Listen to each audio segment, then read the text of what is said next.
Hey guys, I'm Chris Rapiccioli with Key to the Dream Realty Group. And I'm John Faria with Province Mortgage Associates. We started this video series because we wanted to talk to you guys about the common mistakes that are made by buyers that we see on a daily basis, and how we can help you avoid those. Sure. And in Series 1, what we want to really emphasize is to focus on buying within your budget. So that's going to be the first segment we do. Yeah, and budget's kind of a scary word. It means a lot of things. So what we're talking about really is, sitting down and analyzing your lifestyle.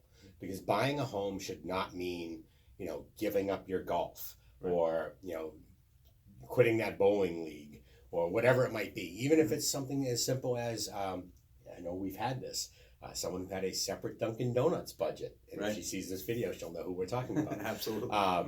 But, having to cut back on your daily coffee habit in order to get a house. If you're that tight, you're not within your budget. Right. So, really what that comes down to is there's a lot of mistakes that are made because people are looking at their current rent. Let's just use $1,500 as an example for their rent. Yeah.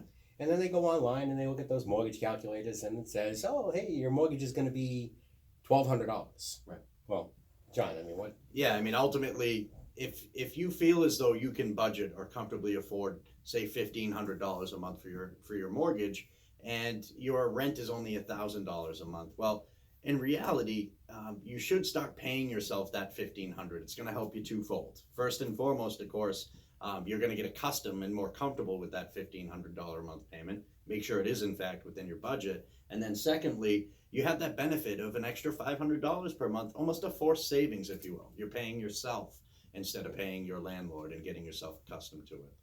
And the other problem is a lot of people rely on those calculators, and those calculators can actually be very, very deceiving. Very often you'll see that they don't include the taxes and the insurance.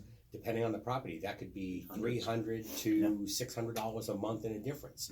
So all of a sudden you're looking at it and says you're going to pay $1,200 a month, and then you reach out to the lender and the lender says, well, it's $1,800, Right. And you get that sticker shock because again, those calculators are not always accurate.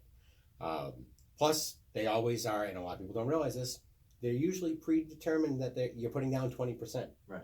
Yeah, they take factors that aren't necessarily specific to you, so it could knock you off course as far as if you're looking at projected payment versus what your budget is. So that's really why we feel that's probably one of the top most important things mistakes that are made is that people just aren't buying within their means, right? So make sure that you sit down, you take the time, and you analyze your budget so you're buying within your means.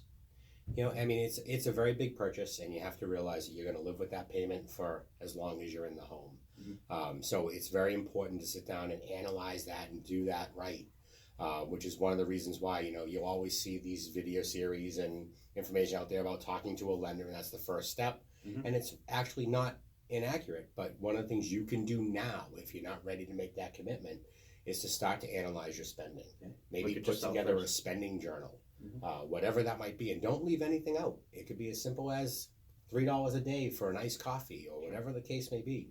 Write it down and get a true sense of what you really are willing to give up and what you're not willing to give up, because ultimately you don't want to live under the house, you want to live in the house. That's a great way to put it. So you really don't want to have to change your entire life just to move in there. You bet. So guys, please continue to join us for future videos as we go through some other common mistakes that we see home buyers make.